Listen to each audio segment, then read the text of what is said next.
Šancou a odrazovým mostíkom pre mladých počítačových nadšencov je medzinárodná súťaž v tvorbe webových stránok a textov Junior Internet. Mladí ľudia do veku 18 rokov súťažili v 4 kategóriách: web, design, text a ERP. Cieľom je pritiahnuť ich a hlavne dať ich dokopy, pretože všetci sedia za počítačmi a nekomunikujú spolu už normálne, takže toto je ten druhoradý cieľ, dostať ich spolu a vytvoriť na 2 dni podmienky pre nich, aby sa stretli, spolu komunikovali aj normálnym spôsobom ako my ostatní. Finále súťaže prebehlo v našej mestskej časti v rámci dvojdňovej konferencie. Webové stránky mladých oceňovali odborníci z oblasti informačných technológií. Dôležitým kritériom bol nápad. Najväčšiu šancu má projekt, ktorý je na jednu stranu samozrejme zaujímavý svojím obsahom a na druhú stranu je vidno, že sa s tým účastníci naozaj pohrali. Úroveň projektov každým rokom stúpa. Je dosť veľa takých, ktoré až tak za moc nestoja, musíme povedať, ale zase stále viac a viac je takých, ktoré sú naozaj už na profesionálnej úrovni, čo už pomaly nepatrí ani do kategórie mládežnícke, ale priamo medzi profesionálne projekty.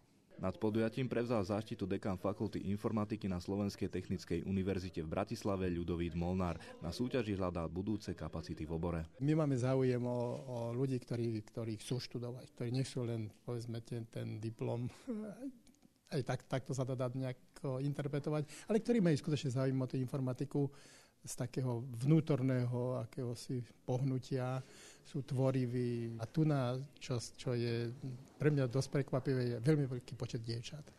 Tak to je oživenie. Ja som sa zapojila do kategórie Junior Text, kde som prispela svojim článkom tematicky súvisiacím s cenzúrou, keďže téma bola internet, cesta k vzdelaniu. A to bol asi dôvod preto, lebo keďže pracujem v školskom časopise a tam som sa s touto oblasťou dostretla, cítila som veľké rozhorčenie, keďže sme mali kvôli tomu v škole isté problémy a tak som videla v tomto možnosť podania svojho názoru ďalej. 19-ročná Veronika Galová sa zúčastnila v kategórii web design už minulý rok. Som tu preto, aby som ukázala, čo viem, čomu sa venujem. Proste je to za nejakými tými konexiami som tu v podstate. No a čím teda zaujímam, tak snad tým, že moje práce sú svojské a mám v nich akože kúsok seba a nie to, čo vlastne tá dnešná doba od nás očakáva tá spoločnosť, že vytvorí stránky podľa nejakej šablóny. Na minulom ročníku sa umiestnil aj Ľudovít Franta. Tvorba web stránok ho zaujala. Toho roku sa zúčastnil hneď v 3 kategóriách. Keď som videl, že dokážem to celko na slušnej úrovni urobiť a dám sa tým zarobiť aj peniaze, tak a ten talent dokážem pri tom viac rozvíjať, tak to je asi najhlavnejší dôvod, že jednoducho ma to baví. Jeden z najmladších účastníkov vytvoril stránku pre svoju školskú triedu.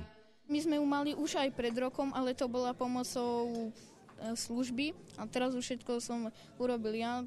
Chceme to hlavne preto, aby sme si tam mohli četovať, písať tie úlohy, aj hry tam hrať, máme tam. Podobný komunitný portál Prestávka.sk naprogramoval Matej Válek zo Žiliny.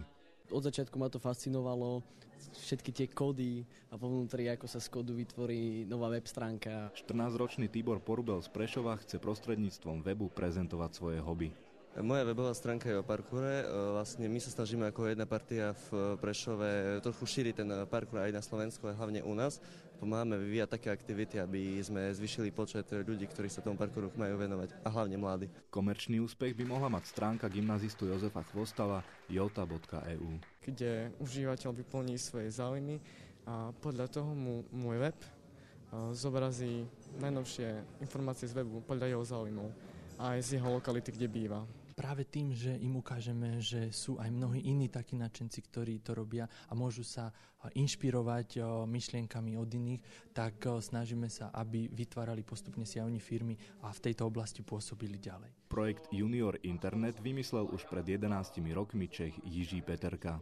Tehdy ještě přece jenom ten internet nebyl takovou každodenní záležitostí jako dnes a nevyužívalo ho tolik mladých lidí, a proto jsme se rozhodli ty fandy, ty nadšence, kteří se internetu věnovali v tom roce 2000, nějak dát dohromady a zorganizovat pro ně nějakou akci, kde by si mohli vyměňovat zkušenosti a prezentovat, co dělají.